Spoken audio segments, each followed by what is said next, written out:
question I have on the National Guard and Reserve.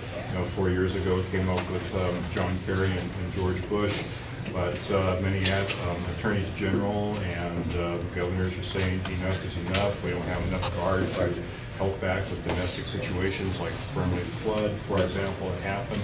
What was your viewpoint on military? Well, as I said, I think we need to actually increase our force structure when it comes to the Army and the Marines and return the National Guard and the reserves back to what their traditional role has been. They're not supposed to be an active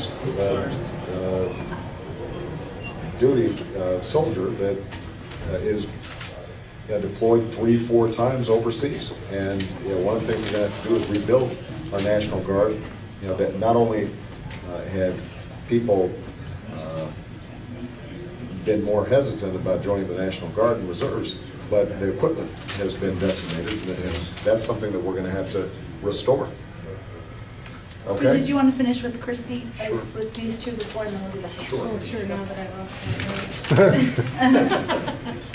Yucca Mountain Nuclear Waste I'm opposed. Repository.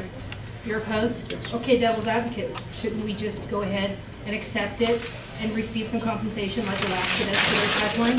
Well, I think the people of Nevada understandably are concerned that the safety issues have not been fully resolved. And it turns out that some of the data upon which the original decision was based may have been flawed. And I think it's important for us to prioritize the health and safety of people before we make these kinds of decisions. So how do you plan to change and pay for No Child Left Well, Behind? as I said, we should not be setting up a federal mandate that we're not paying for. So I want to fully fund it. But I also want to make sure that we're changing the assessment process. That's the biggest thing that people, I think, are frustrated by, is punishing schools based on a single standardized test without taking into account where the young person started before they got tested.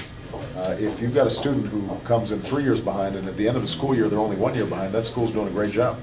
But under No Child Left Behind, that school could still be considered a failure.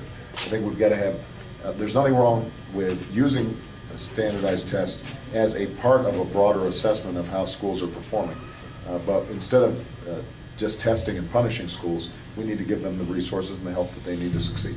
Okay, All right? thanks so much. Well, thank you so much, everybody.